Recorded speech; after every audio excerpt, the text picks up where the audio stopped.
부사지 믿음의 가족 여러분, 오늘 하나님께서 주시는 풍성한 은혜와 사랑이 여러분과 여러분의 가정과 여러분의 일터에 함께 하시기를 간절히 소망합니다. 오늘 함께 나누신 하나님의 말씀은 호세아서 11장 1절부터 11절까지 말씀입니다. 이스라엘이 어렸을 때에 내가 사랑하여 내 아들을 애굽에서 불러냈거늘 선지자들이 그들을 부를수록 그들은 점점 멀리하고 바알들에게 제사하며 아로새긴 우상 앞에서 분향하였느니라. 그러나 내가 에브라임에게 걸음을 가르치고 내 팔로 안았음에도 내가 그들을 고치는 줄을 그들은 알지 못하였도다. 내가 사람의 줄, 곧 사랑의 줄로 그들을 이끌었고 그들에게 대하여 그 목에서 멍에를 벗기는 자 같이 되었으며 그들 앞에 먹을 것을 두었노라. 그들은 애굽 땅으로 되돌아가지 못하겠거늘 내게 돌아오기를 싫어하니 아수르 사람이 그 임금이 될 것이라. 칼이 그들의 성읍들을 치며 빗장을 깨뜨려 없이 하리니 이는 그들의 계책으로 말미암음이니라. 내 백성이 끝끝내 내게로 물러가나니 비록 그들을 불러 위에 계신 이에게로 돌아오라 할지라도 일어나는 자가 하나도 없도다. 에브라임이여 내가 어찌 너를 놓겠느냐. 이스라엘이여 내가 어찌 너를 버리겠느냐. 내가 어찌 너를 아드마같이 놓겠느냐. 어찌 너를 스보임같이 두겠느냐. 내 마음이 내 속에서 돌이키어 나의 궁율이 온전히 불붙듯 하도다. 내가 나의 맹렬한 진노를 나타내지 아니하며 내가 다시는 에브라임을 멸하지 아니하리니 이는 내가 하나님이요 사람이 아님이라. 내 가운데 있는 거룩한 이는 진노함으로 내게 임하지 아니하리라. 그들은 사자처럼 소리를 내시는 여호와를 따를 것이라. 여호와께서 소리를 내시면 자손들이 서쪽에서부터 떨며 오되 그들은 애굽에서부터 새같이 아수르에서부터 비둘기같이 떨며 오리니 내가 그들을 그들의 집에 머물게 하리라. 나 여호와의 말이니라. 아멘. 오늘 본문은 이스라엘 역사에서 끊임없이 반복된 배은 행위에 대한 심판 경고와 회개를 촉구하는 내용을 담고 있습니다. 이스라엘을 당신의 백성으로 선택하시고 종노릇 하던 애굽에서 건져주신 후 그들에게 지속적으로 사랑을 베푸셨지만 이스라엘은 하나님을 배신하고 계속하여 세상에 속한 악한 것을 의지하여 왔다는 사실을 제시함으로써 그들이 멸망이 정당하며 필연적인 것임을 말씀하고 있습니다. 그러나 놀라운 것은 이러한 징계와 판별로 모든 상황이 종료되는 것이 아니라 여호와께서 징계 이후 무조건적 은혜를 베풀어 선민을 회복시키는 것입니다. 이는 여호와께서 한 번 택하신 자에 대하여 신실함을 버리지 않으시며 절대적인 사랑을 베푸신다는 사실을 잘 보여주고 있습니다. 오늘 묵상하려고 하는 것은 하나님의 구원입니다. 이스라엘을 향한 하나님의 구원 사역은 곧 우리 성도들의 구원 사건의 중대한 예표가 됩니다. 1절 말씀입니다. 이스라엘이 어렸을 때에 내가 사랑하여 내 아들을 애굽에서 불러냈거늘. 아멘. 이는 하나님께서 초자연적 능력으로 이스라엘을 애굽에서 구원하여 내신 출애굽 사건에 관한 말씀입니다. 하나님께서 이를 언급하신 이유는 당신께서 그들의 구원을 위해 한량없는 큰 은혜를 행하였음에도 당신을 배반한 북이스라엘 백성들의 죄악을 보다 더 선명하게 부각시키기 위함이었습니다. 그리고 이러한 본절에서 이스라엘을 구원하신 하나님의 구원의 특징을 잘 나타내고 있습니다. 따라서 우리가 이스라엘을 위한 하나님의 구원 사역의 면모를 잘 이해한다면 오늘날 우리에게 베푸신 하나님의 구원이 얼마나 은혜롭고 자애로운 것인지를 이해할 수 있을 것입니다. 오늘 우리를 위해 하나님이 어떤 구원, 얼마나 은혜로운 구원을 베푸셨는지를 묵상해 보고자 합니다. 먼저 하나님의 구원은 우리가 어렸을 때의 구원입니다.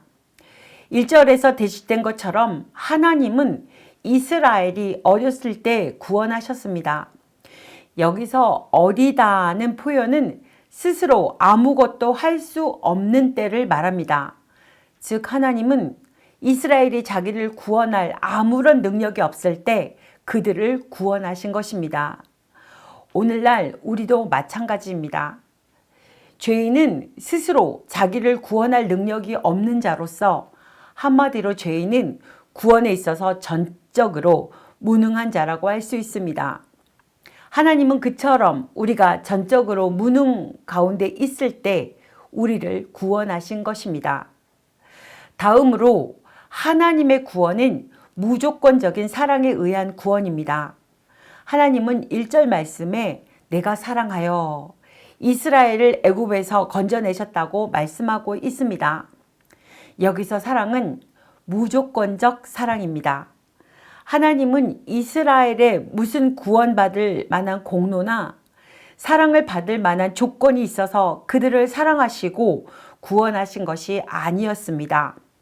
그들에게는 하나님의 사랑을 받을 만한 조건도 구원을 받을 만한 공로도 없었습니다. 그처럼 하나님께서 우리를 구원하신 것도 우리에게 무슨 공로나 하나님의 사랑을 받을 만한 탁월함이 있어서가 아니라 전적으로 하나님의 무조건적인 사랑 때문입니다. 다음으로 하나님의 구원은 죄와 사망의 억압에서의 구원입니다.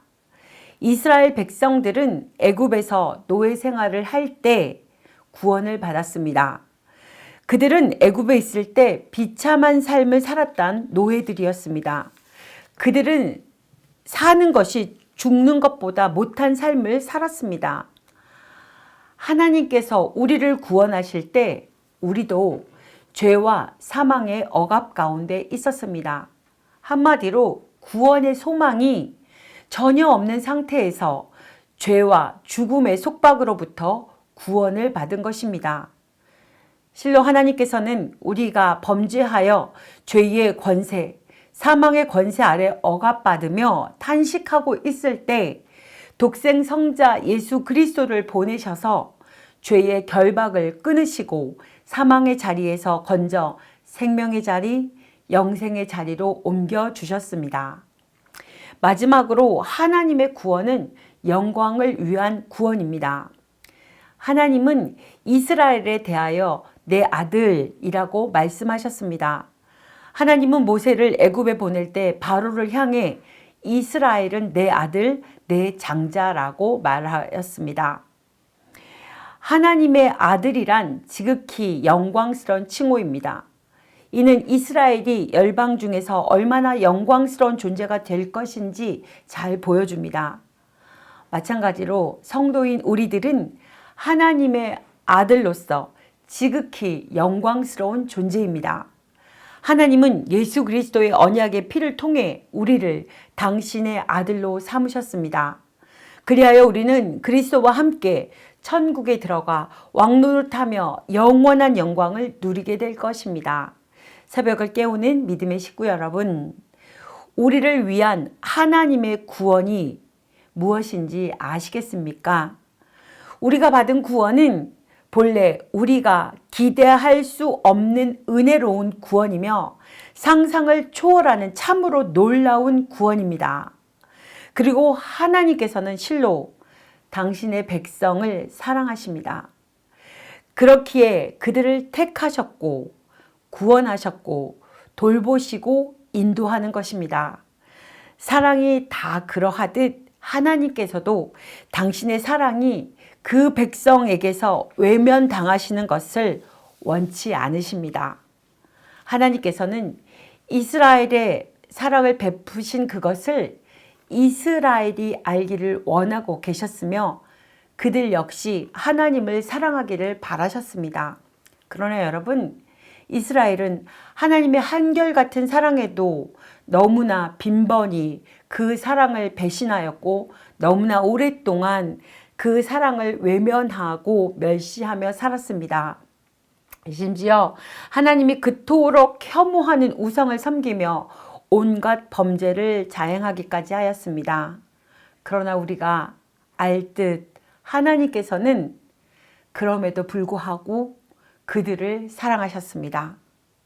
한결같은 하나님의 사랑을 기억하며 우리는 마땅히 감사의 삶, 은혜와 사랑에 보답하는 삶을 살아야 할 것입니다. 궁극적으로 우리 역시도 하나님을 사랑하되 상황이 어떠하든 환경과 형편이 어떠하든 그럼에도 불구하고 하나님을 사랑하는 삶을 살아가는 우리 믿음의 공동체가 되기를 간절히 소망합니다. 기도하시겠습니다. 그럼에도 불구하고 우리를 사랑하시는 하나님, 이스라엘 백성들이 범죄하였음에도 그들을 사랑하신 여호와 하나님을 찬양합니다. 그러기에 우리는 하나님의 사랑 안에 거하며 회복과 소망을 가질 수 있는 근거가 됨을 또한 하나님께 감사로 아뢰입니다. 우리의 연약함에 긍휼을 베풀어 주시고 하나님을 더욱더 의지하는 굳건한 믿음을 허락하여 주시옵소서. 예수님의 이름으로 기도드립니다. 아멘.